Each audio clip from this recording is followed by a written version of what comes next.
आपके लड़के की कुंडली में मंगल बड़ा ही अशुभ प्रभाव दे रहा है और साथ ही शनि की नीच दृष्टि वैवाहिक सुख को पूर्ण रूप से प्रभावित कर रही है। अब क्या बोलूं, ये कुंडली तो दुर्योगों से भरी पड़ी है। इस वक्त इसका विवाह ना ही करें तो बेहतर होगा। तभी राजू के पिताजी कहते हैं, ऐसा ना कहिए पंडित जी, बड़ी मुश्किल से रिश्ता आया है, वरना इस नालायक को कौन अपनी लड़की देने वाला है। अब बस आपका ही सहारा है, कोई तो उपाय निकालिए। फिर काफी सोच विचार करने के बाद पंडित जी एक उपाय निकालते हैं।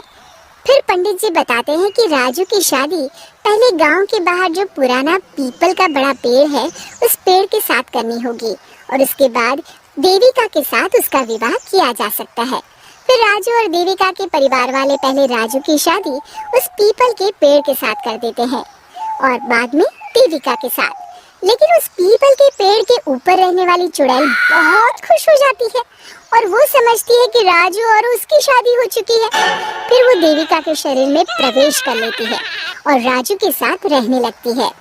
फिर एक दिन राजू की माँ उसे ताना मारते हुए कहती है, अरे निखट्टू, कब तक घर में बैठा मुफ्त की रोटियां तोड़ेगा? अब तो तेरी शादी हो गई है, कुछ तो शर्म कर। क्या माँ, सुबह सुबह फिर से तुम्हारा भाषण शुरू हो गया। तुम चिंता मत करो, मैं जल्द ही खुद का व्यापार शुरू करने वाला हूँ। अरे बेटा, तू किसे बेवकूफ बना रहा है, मुझे या अपने आप को? पिछले 5 सालों से यही सुनते आ रही हूँ। बस बहुत हो गया, मैं कुछ नहीं जानती। कल से अपना और अपनी पत्नी के राशन पानी का इंतजाम तू खुद कर ले। अब तेरा बोझ हम लोग और नहीं उठा सकते। इतना कहकर राजू की माँ वहाँ से चली जाती है। फिर राजू सोच में डूब जाता है। तभी देविका उससे कहती है, सुनिए जी, आप चिंता मत करिए, आपको कहीं काम करने जाने की जरूरत नहीं है, आप बस मेरे पास रहिए। अरे भाग्यवान, अगर कमाने नहीं जाऊंगा तो अपना गुजारा कैसे होगा? तुमने सुना नहीं माँ क्या कह के गई है? अभी आप बेफिक्र होकर सो जाइए, मेरे पास एक जादुई पोटली है। फिर देविका उसे एक लाल रंग की पोटली दिखाती है। आपको जितने पैसे चाहिए उतने ही पैसे इस पोटली में हर सुबह आपको मिल जाया करेंगे। बस ये राज हम दोनों के बीच रहना चाहिए। राजू अपनी पत्नी की बात सुनकर बड़ा खुश हो जाता है और आराम से सो जाता है। फिर अगली सुबह जब राजू की आँख खुलती है, वो ये देखकर हैरान हो जाता है कि उस पोटली में सच में पैसे हैं। फिर यही रोज की बात हो जाती है। अब राजू सारा दिन मजे से घर में आराम करता। एक दिन राजू देविका से कहता है, अरे वाह, हमारे पास अब किसी चीज की कमी नहीं है। बस एक बार ये जादू की पोटली हमें इतने पैसे दे दे कि हम अपने इस पुराने और छोटे घर को तुड़वा कर एक नया मकान बनवा लें। तभी देविका राजू से कहती है, आप चिंता मत करिए जी, मुझे पूरा यकीन है कल ये जादू की पोटली आपको इतने पैसे जरूर दे देगी कि आप एक नया मकान बनवा सके। फिर अगली सुबह जब राजू नींद से जागने पर देखता है कि वो जादुई पोटली बहुत सारे रुपयों से भरी है। अब तो राजू की खुशी का ठिकाना नहीं था। वो अपना नया घर बनवाने की तैयारी में जुट जाता है। फिर अगले दिन राजू गांव के सेठ धनीराम की दुकान पर घर बनाने के लिए लोहा और बजरी खरीदने पहुंच जाता है। और फिर सारा सामान खरीदने के बाद राजू सेठ धनीराम को नोटों का एक बंडल देता है। धनीराम तुरंत अपने नोटों के बंडल को पहचान लेता है और राजू से कहता है, अरे ये तो मेरे ही पैसे हैं जो कल रात मेरे घर से चोरी हो गए थे। राजू धनीराम की चोरी वाली बात सुनकर हक्का बक्का रह जाता है। वाह भाई, तू तो कमाल का चोर निकला। मेरे पैसों से मेरी ही दुकान पर सामान खरीदने आया है। देख, मैं तुझे माफ कर दूंगा।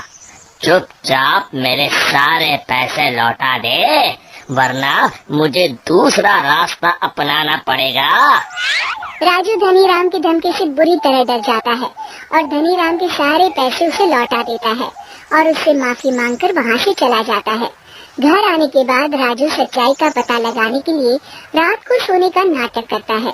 फिर आधी रात के बाद वो देखता है कि देविका अचानक एक डरावनी चुड़ैल में बदल गई है और वो घर के बाहर चली जाती है। तब राजू उसका ये रूप देखकर घबरा जाता है। वो समझ जाता है कि उसकी पत्नी के अंदर एक चुड़ैल का वास है। फिर राजू उसका पीछा करता है और उसे लोगों के घरों में चोरी करते देख लेता है। फिर अगले दिन राजू पंडित जी को जाकर सारी बात बता देता है। राजू की बात सुनकर पंडित जी कहते हैं, ये सब कामचोरी और आलस का फल है। मैं जानता हूँ पंडित जी, बस आप मुझे इस चुड़ैल से बचा लीजिए। मैं कसम खाता हूँ आगे से सिर्फ मेहनत करके पैसे कमाऊंगा। अब बस इस मुसीबत से बचने का सिर्फ एक उपाय है।